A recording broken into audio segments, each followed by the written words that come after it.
आज का जो मॉडर्न हिस्ट्री का टॉपिक है वो है स्वदेशी मूवमेंट।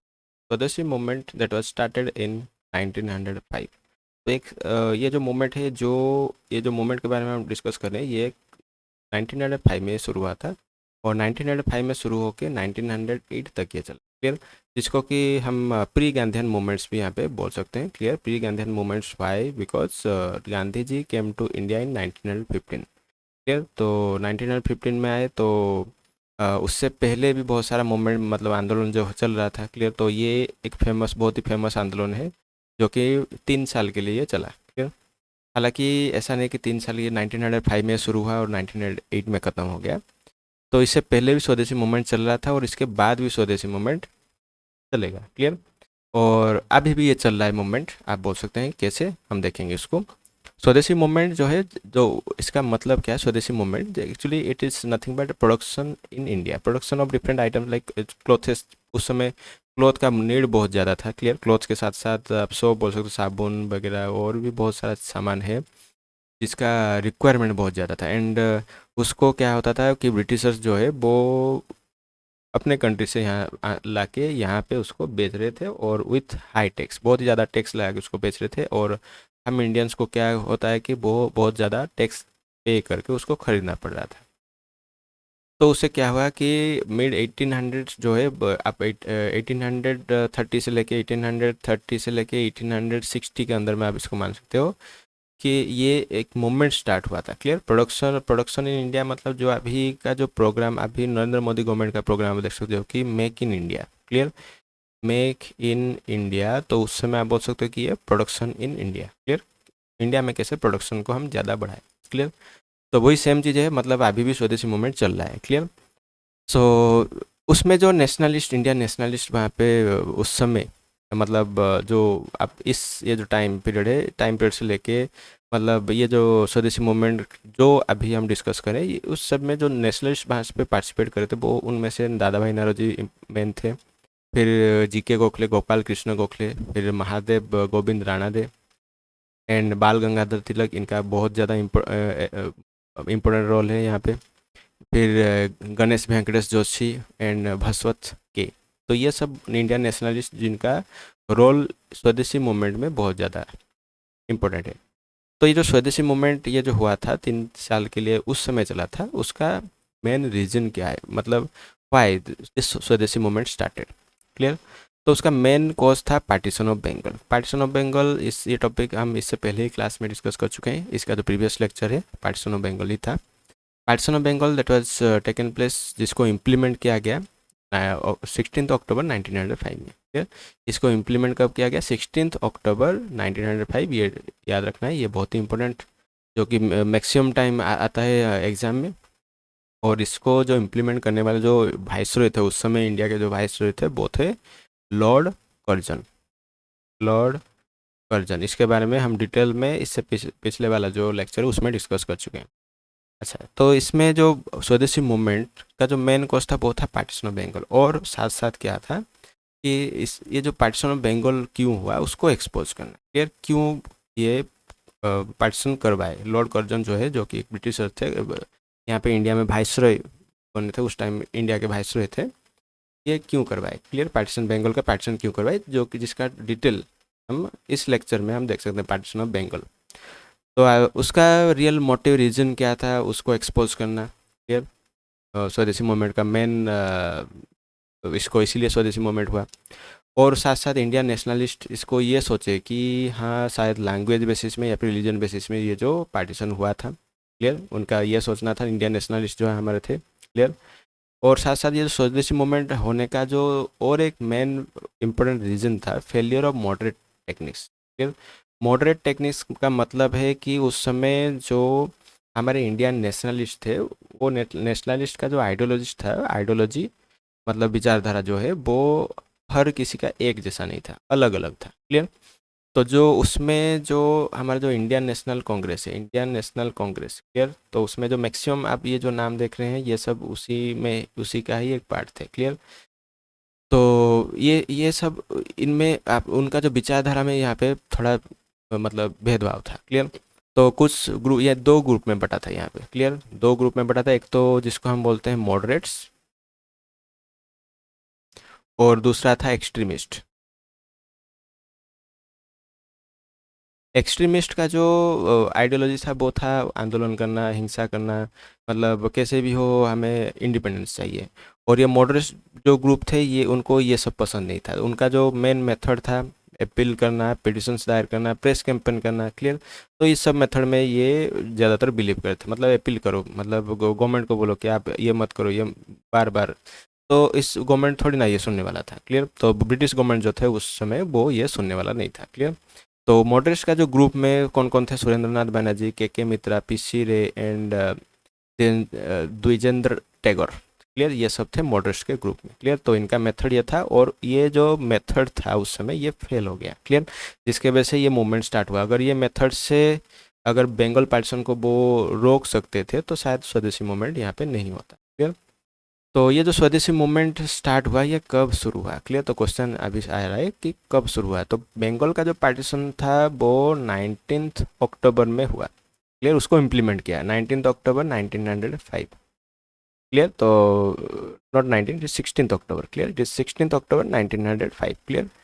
तो ये जो स्वदेशी मूवमेंट ये जो स्टार्ट हुआ actually started long before, clear.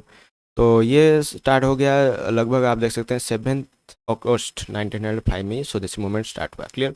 तो उस समय क्या हुआ कि पार्टीशन का जो मैसेज, क्लियर, कि बंगाल का जो पार्टीशन होने वाला है, क्लियर, वो ऑलरेडी स्प्रेड हो चुका था कि फाइनली बंगाल का पार्टीशन होने वाला, क्लियर। लेकिन इसको तो इम्प्लीमेंट किया गया 16 अक्टूबर में, लेकिन उसका मैसेज बहुत पहले ही सबको मालूम हो गया था कि बंगाल पार्टीशन होने वाला है, क्लियर।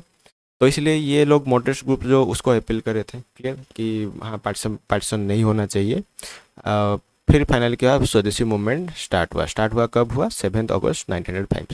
स्वदेशी मूवमेंट के साथ साथ और एक मूवमेंट उस समय भी चल रहा था, वो मूवमेंट था बॉयकॉट का, क्लियर। बॉयकॉट मतलब boycott of foreign goods, clear. Foreign items जो भी था उसको बॉयकॉट करना। फॉरेन आइटम्स को बॉयकॉट करेंगे तब तो जाके हम स्वदेशी बनेंगे। स्वदेशी मतलब स्व मीन्स सेल्फ, अपना खुद का देश, और देसी मीन्स अपना कंट्री, क्लियर। तो अपना खुद का कंट्री है कब सामान यूज कर पाएंगे, जब प्रोडक्शन होगा हमारे खुद के कंट्री में। और कब प्रोडक्शन कब होगा, जब हम फॉरेन जो आइटम्स है, फॉरेन गुड्स है, उसको बॉयकॉट करेंगे, तब जाके मतलब स्वदेशी हो सकता है, क्लियर। तो इसलिए दो दो मूवमेंट साथ में चला था, एक तो बॉयकॉट और दूसरा स्वदेशी। तो अगर आप देखेंगे तो जो बॉयकॉट का जो मूवमेंट स्टार्ट हुआ वो स्वदेशी मूवमेंट से एक महीना पहले पहले बॉयकॉट किया गया, फिर स्वदेशी हुआ, क्लियर। सो 6 जुलाई 1905 में के मित्रा, ये जो बॉयकॉट का जो आइडिया है, बॉयकॉट आइडिया ये देने वाले जो नेशनलिस्ट थे वो है के मित्रा, क्लियर, कृष्णा कुमार मित्रा। सो ये 6 जुलाई 1905 में बॉयकॉट स्टार्ट हुआ और उसके बाद 7 अगस्त में स्वदेशी मूवमेंट स्टार्ट हुआ और फाइनली बंगाल पार्टीशन इम्प्लीमेंट का हुआ 16 अक्टूबर 1905, क्लियर।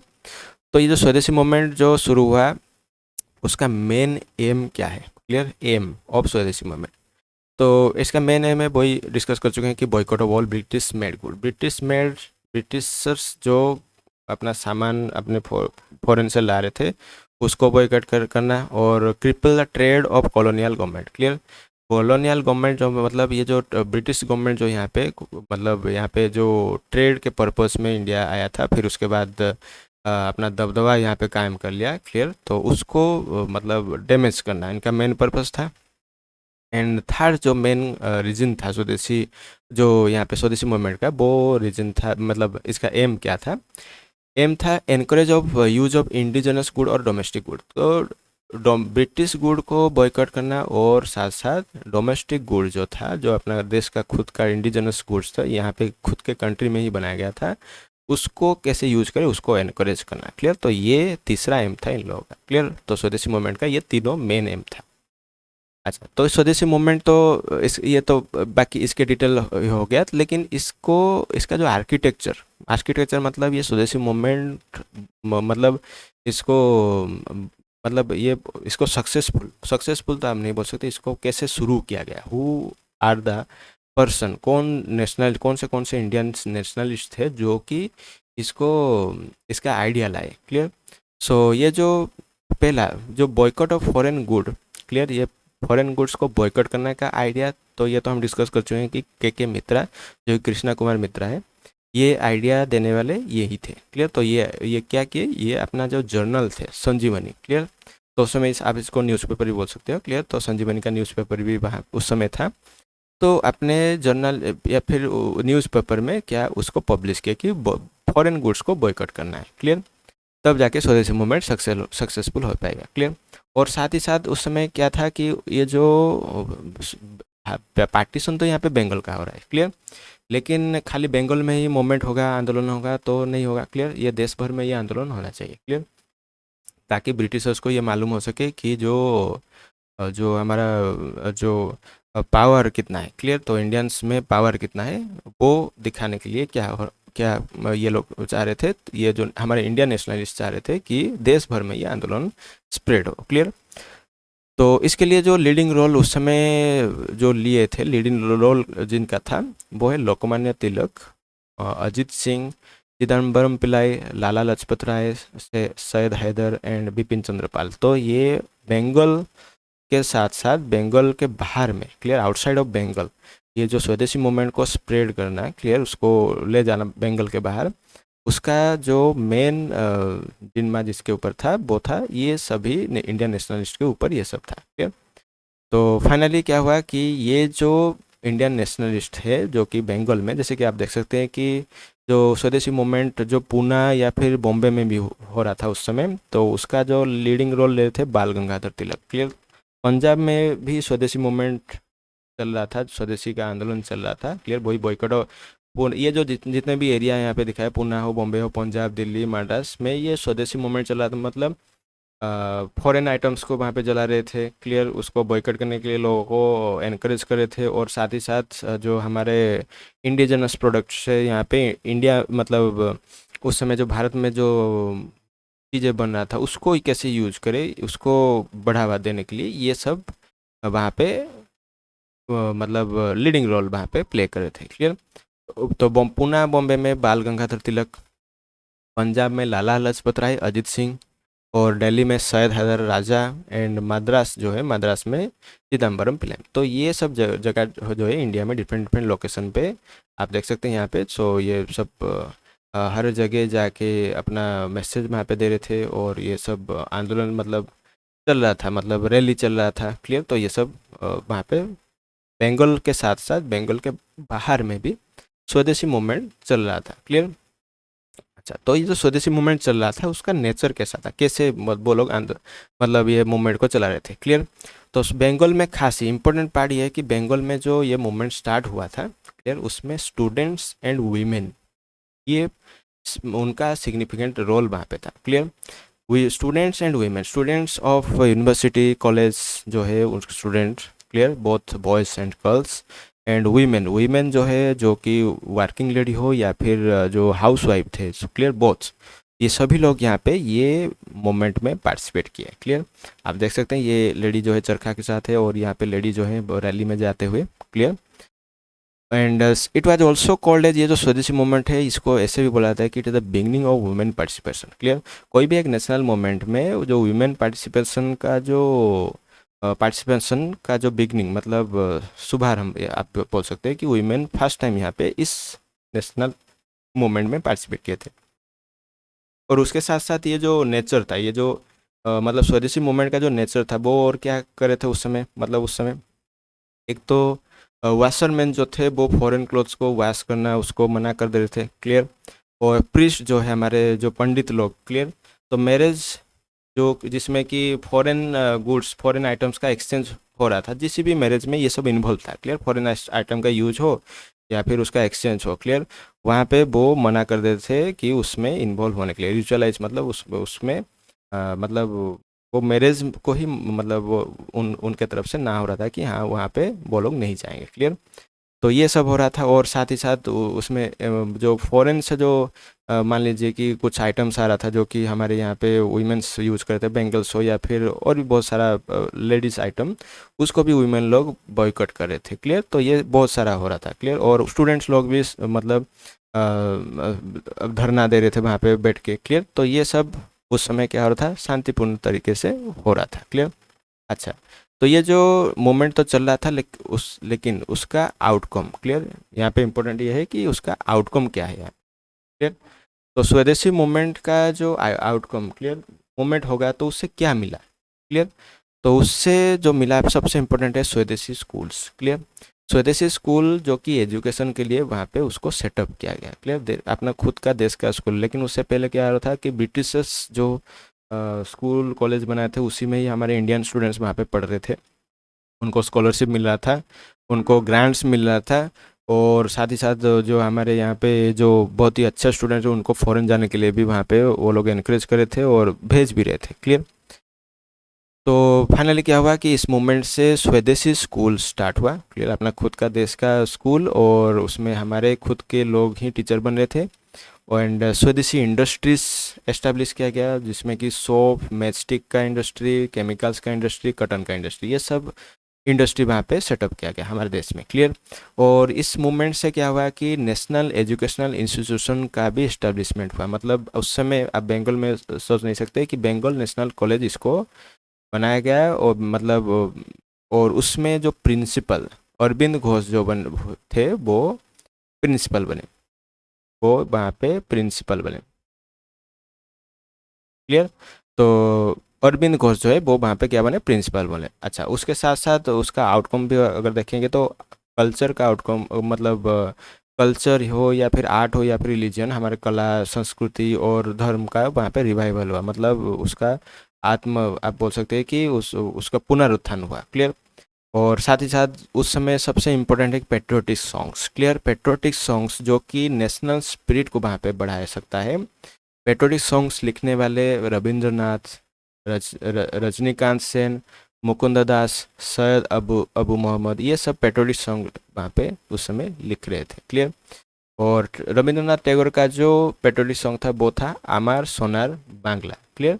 वो क्या था, वो था Amar Sonar Bangla, that become very famous. And साथ ही साथ क्या हुआ कि ये जो सॉन्ग है patriotic song that was written by Rabindranath Tagore, finally in 1971 clear, 1971 में जब बांग्लादेश सेपरेट कंट्री बना क्लियर, तो ये उनका नेशनल एंथम बन गया clear, Amar Sonar Bangla clear. And साथ ही साथ उस समय थीम सॉन्ग जो हमारा जो स्वदेशी मूवमेंट था उसका जो थीम सॉन्ग क्या था, थीम सॉन्ग था वंदे मातरम। जैसे हम बोल रहे थे स्लोगन देते हैं वंदे मातरम, तो वैसे ही थीम सॉन्ग जो या फिर स्लोगन के हिसाब से उसको यूज किया जाता क्लियर। और साथ ही साथ उस समय स्वदेशी मूवमेंट में जो सिंबल, मेन सिंबल था क्या, चरखा। चरखा बिकेम द मेन सिंगल, आप देख सकते हैं ये चरखा लेके उसको घुमा रहे थे क्लियर। क्लियर, आंदोलन जो हो रहा था, रैली जो हो रहा था उसमें चरखा को भी घुमा रहे थे क्लियर। उसको अ, मतलब एज ए सिंबल के हिसाब से वहाँ पे यूज किया गया। अच्छा, ये तो हो रहा था। ये हमारे नेशनलिस्ट, हमारे जो आप बोल सकते हैं कि फ्रीडम फाइटर्स जो उस समय थे, ये सब वहाँ पे उस समय कर रहे थे क्लियर। अच्छा, इसका इसका जो रिएक्शन ब्रिटिशर्स के ऊपर क्या हुआ क्लियर, तो ब्रिटिशर्स उसको कैसे रिएक्ट किए। What Britishers did is they took disciplinary action. Disciplinary action, एक तो स्टूडेंट का इन्वॉल्वमेंट था बहुत ज़्यादा क्लियर, तो एक्शन किसके ऊपर लेंगे, तो स्टूडेंट्स के ऊपर। और डिसिप्लिनरी एक्शन किस हिसाब से लिए, फाइन किया गया उनके ऊपर, उनको एक्सपेल करवा दिया, कॉलेज से बाहर निकाल दिया गया, कुछ को अरेस्ट कर दिया गया, कुछ को बहुत मारा गया, लाठीचार्ज हुआ, पीटा गया क्लियर। एंड उनको थ्रीट, जो अच्छे स्टूडेंट थे उनको थ्रीट दिया गया, उसको धमकाया गया कि हम तुम लोग को जो ग्रांट्स मिल रहा है या फिर स्कॉलरशिप मिल रहा है उसको विड्रॉ कर लेंगे क्लियर। तो ये डिसिप्लिनरी एक्शन उनके ऊपर लिया गया। फिर और क्या क्या किए वो लोग बैन किए। बैन किसको किए, वंदे मातरम जो थीम सॉन्ग था उस समय क्लियर, उसको मतलब स्लोगान को, उसको जो भी दे रहा था उसके ऊपर बैन लग गया क्लियर। ये जो इसको मतलब आप नहीं दे सकते क्लियर। एंड प्रेस को भी कंट्रोल किया गया क्लियर। उस समय प्रेस का भी बहुत ज़्यादा इंपॉर्टेंट रोल था। जो बॉयकॉट का जो मैसेज वो वही प्रेस या फिर न्यूज़पेपर के थ्रू ही आ रहा था क्लियर। उस समय संजीवनी तो एक था, उसके साथ साथ और भी बहुत सारा न्यूज़पेपर था। तो प्रेस को भी उस समय क्या किया गया, तो प्रेस को भी कंट्रोल किया गया क्लियर। प्रेस को कंट्रोल करना इतना ज़्यादा इंपॉर्टेंट क्यों है, क्योंकि स्वदेशी मूवमेंट जो है हो रहा है, स्टार्ट हुआ है, इसका मैसेज देश भर पूरा कैसे जाएगा क्लियर। उस समय तो आप बोल सकते हो कि टीवी, मतलब न्यूज़पेपर के अलावा, न्यूज़पेपर रेडियो को छोड़ के टीवी तो सबके पास नहीं था क्लियर। क्योंकि उस समय बिजली भी, हर घर में बिजली नहीं था क्लियर, क्योंकि अभी अभी भी बिजली, हर घर बिजली का योजना चल रहा है, तो उस समय कहाँ होगा क्लियर। तो इसलिए न्यूज़पेपर और रेडियो जो है वो सबसे इम्पोर्टेंट मीडियम था क्लियर। For spreading information. तो प्रेस को कंट्रोल भी क्या करना ब्रिटिशर्स के लिए इम्पोर्टेंट था, तो वो न्यूज़पेपर एक्ट लगा दिया। क्लियर। फिर लाठीचार्ज, मतलब जहाँ पे मास गैदरिंग हो रहा था वहाँ पे लाठीचार्ज हो रहा था। क्लियर। एंड स्वदेशी लीडर सबसे इम्पोर्टेंट जो है यहाँ पे, वो एक्शन के हिसाब से उनका जो रिएक्शन था, अरेस्ट ऑफ स्वदेशी leader like Tilak and Chidambaram Pillai, इनको जो मेन लीडर थे उनको अरेस्ट कर लिया गया। क्लियर। अरेस्ट हो गया तो फिर जो मूवमेंट है, अगर लीडर्स वहाँ पे अरेस्ट हो गए तो उसका जो उससे क्या हुआ, मूवमेंट को कोई इफेक्ट मिला? यस। तो मूवमेंट आहिस्ता आहिस्ता क्या हुआ, धीरे धीरे, जैसे 1-2 साल के बाद क्या हुआ कि अरेस्ट हुए और ये सब ब्रिटिशर्स का रिएक्शन देखते हुए मूवमेंट जो है वो थोड़ा थोड़ा स्लो डाउन हो गया। क्लियर। तो ये जो मूवमेंट का जो शॉर्ट कमिंग, क्लियर, सब शॉर्ट कमिंग जिसकी वजह से ये वीक हुआ, क्या था शॉर्ट कमिंग? एक तो मूवमेंट जो है वो तो ठीक चल रहा था, मतलब, लेकिन but it is confined to urban areas. Clear. Urban area में जो कि आपका उसी एरिया में ही कॉन्फाइंड था। क्लियर। ज़्यादा ये स्प्रेड नहीं हो पाया। Next is inconsistent leadership. Inconsistent leadership का मतलब है कि आप जैसे कि एक्सट्रीमिस्ट एक ग्रुप था इंडियन नेशनल कांग्रेस का, इंडियन नेशनल कांग्रेस में जो ये सभी लीडर्स वहाँ पे इन्वॉल्वमेंट थे, तो उनका एक एक्सट्रीमिस्ट ग्रुप था और दूसरा मॉडरेट ग्रुप था, तो उनका आइडियोलॉजी का डिफरेंस आ गया। क्लियर। जिसके वजह से फाइनल क्या हुआ कि फिर सूरत स्प्लिट वहाँ पे आएगा। क्लियर। जो कि हम अगले कुछ क्लास में पढ़ेंगे। Clear. Next, loyalty of urban Indian lights. Urban Indian leaders जो शहर में रह रहे थे, जो कि अच्छे खानदानी फैमिली थे, उनका लॉयलिटी ज़्यादातर ब्रिटिशर्स के साइड में था। क्लियर। ये भी एक शॉर्ट कमिंग है जिसके वजह से मूवमेंट स्लो डाउन हो गया। Clear. Next, communal colour. Communal colour means जो कि हमारा जैसे कि यहाँ पे उस समय क्या था कि जो तिलक थे, बाल गंगाधर तिलक जो थे, वो गणपति फेस्टिवल उसको ऑर्गेनाइज करवाए। क्लियर। और शपथ ग्रहण जो था वो गंगा वाटर लेके ओथ लेने के लिए लोगों को बोल रहे थे। क्लियर। तो ये जो था वो कम्युनल कलर वहाँ पे स्प्रेड किया। क्लियर। जो कि एक इम्पोर्टेंट फैक्टर था जिससे कि क्या हुआ कि मुस्लिम्स वहाँ पे उनको ये चीज़ वहाँ पे हजम नहीं हुआ। क्लियर। तो मुस्लिम्स जो उस समय थे, that they supported partition. Partition, Bengal का जो पार्टीशन था उसको सपोर्ट करे थे। बंगाल का पार्टीशन किसने करवाया? ब्रिटिशर्स ने।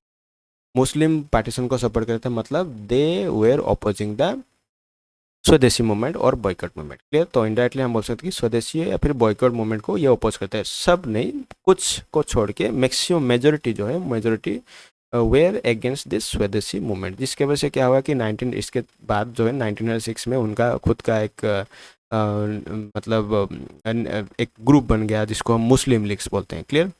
तो यहाँ पे तो मेन रीजन क्या था? मेन ये सब रीजन था। क्लियर। आइडियोलॉजिकल डिफरेंस था मॉडरेट एंड एक्सट्रीमिस्ट के बीच में। और फाइनली 1908 में क्या हुआ? लीडरलेस होगा। लीडरलेस, मैक्सिमम जो हमारे लीडर्स थे वो लोग जेल में थे, तो कोई लीड करने वाला अगर नहीं होगा तो मूवमेंट कैसे चलेगा? क्लियर। तो ये था हमारा स्वदेशी मूवमेंट। क्लियर। स्वदेशी मूवमेंट जो कि 1905 में शुरू हुआ और 1908 में जाके ये मतलब पूरा का पूरा स्टॉप तो नहीं हुआ, मतलब पूरा स्लो डाउन हो गया। Clear. So this is all about today's topic.